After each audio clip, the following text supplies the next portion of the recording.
यह विश्लेषण realestateIndia.com द्वारा प्रायोजित है। प्रॉपर्टी लेन देन और रियल एस्टेट सेवाओं के लिए भारत का विश्वसनीय प्लेटफॉर्म। भारत में प्रॉपर्टी में निवेश करना, जानते हैं, एक भूल भुलैया में रास्ता खोजने जैसा हो सकता है। फायदेमंद तो बहुत है, पर इसमें जोखिम भी उतने ही है। तो इस सफर को सुरक्षित बनाने के लिए एक साफ सुथरे कानूनी रोड मैप की जरूरत पड़ती है। तो चलिए इस रोड मैप को आसान बनाते हैं।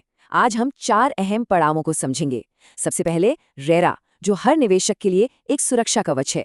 फिर उन जरूरी दस्तावेजों की बात करेंगे जिनकी आपको जरूरत पड़ेगी।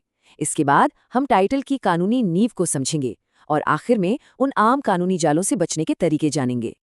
तो आइए शुरू करते हैं सुरक्षा की सबसे पहली और सबसे अहम परत से, और वो है रेरा, यानी रियल एस्टेट रेगुलेटरी अथॉरिटी। इसे आप हर प्रॉपर्टी खरीदार के लिए सरकार की तरफ से मिली पहली गारंटी समझ सकते हैं। तो ये रेरा है क्या? रेरा का पूरा नाम है real estate regulation and development act 2016। देखिए, ये एक बहुत बड़ा कानून है जिसका सीधा मकसद है घर खरीदारों के हितों की रक्षा करना और साथ ही रियल एस्टेट सेक्टर में पारदर्शिता और जवाबदेही लाकर इसे भरोसेमंद बनाना। अच्छा, रेरा के तहत एक बहुत जरूरी नियम है। कोई भी प्रोजेक्ट जो 500 वर्ग मीटर से बड़ा हो या जिसमें 8 से ज्यादा अपार्टमेंट हो, उसका रेरा में रजिस्ट्रेशन करवाना अनिवार्य है। तो सबसे पहला काम जो हमें करना है वो है राज्य की रेरा वेबसाइट पर जाकर उस प्रोजेक्ट का रजिस्ट्रेशन नंबर वेरीफाई करना।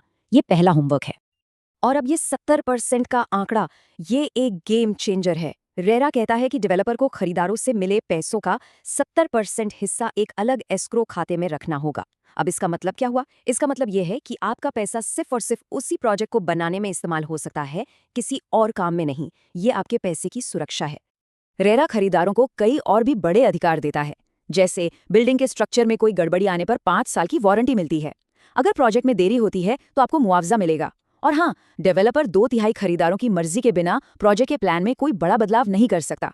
और सबसे जरूरी बात, अब ऐसा सिर्फ कार्पेट एरिया का लगता है, सुपर बिल्टअप एरिया का नहीं। ठीक है, तो रेरा की सुरक्षा को हमने समझ लिया।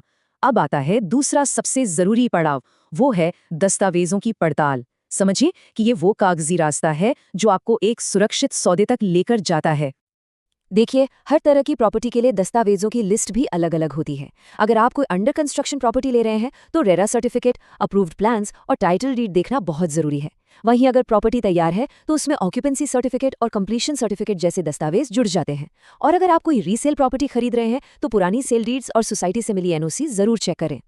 चलिए अब बात करते हैं उस चीज की जो किसी भी प्रॉपर्टी डील की बिल्कुल बुनियाद होती है, और वो है टाइटल वेरिफिकेशन। मतलब ये पक्का करना कि जो प्रॉपर्टी बेच रहा है वही उसका असली मालिक है। इसमें कोई भी कोताही नहीं बरतनी चाहिए। और जब हम टाइटल की जांच की बात करते हैं तो एक नंबर याद रखिए, 30 साल। जी हाँ, किसी भी प्रॉपर्टी को खरीदने से पहले कम से कम पिछले 30 सालों की ओनरशिप चेन यानी मालिकाना हक की पूरी कड़ी की जांच करना बेहद जरूरी है। इससे ये पता चल जाता है कि कहीं कोई पुराना विवाद तो नहीं है। तो सवाल ये उठता है कि जब ये टाइटल सर्च करवाया जाता है तो वो कौन सी खतरे की घंटियां हैं, या कह लीजिए कि वो कौन से रेड फ्लैग्स हैं जिन पर हमें खास ध्यान देना चाहिए। कुछ चीजें हैं जिन्हें जरूर देखना चाहिए, जैसे क्या प्रॉपर्टी पर कोई केस चल रहा है, क्या उस पर कोई पुराना लोन या मॉर्गेज तो नहीं है, कहीं ऐसा तो नहीं कि एक ही प्रॉपर्टी कई लोगों को बेच दी गई हो, या फिर कागजों में प्रॉपर्टी का साइज असलियत से अलग हो। और हाँ, ये पक्का करना कि बेचने वाले के पास वाकई उसे बेचने का पूरा कानूनी हक है या नहीं।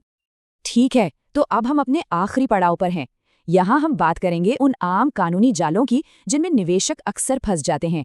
ये एक तरह से आपकी फाइनल जांच है। भारत में 3 तरह के कानूनी जालों से खास तौर पर सावधान रहना चाहिए। पहला, पावर ऑफ अटॉर्नी या पीओए के जरिए होने वाली बिक्री। ये बहुत जोखिम भरी हो सकती है। दूसरा, खेती की जमीन खरीदना। अगर घर बनाना है तो उसका नॉन एग्रीकल्चरल यानी एनए कन्वर्जन होना जरूरी है। और तीसरा, प्री लॉन्च ऑफर्स। ये सुनने में बड़े आकर्षक लगते हैं, पर रेरा के हिसाब से ये गैर कानूनी है और इनमें कोई कानूनी सुरक्षा नहीं मिलती। तो चलिए सब कुछ समेटते हुए एक फाइनल चेकलिस्ट देख लेते हैं।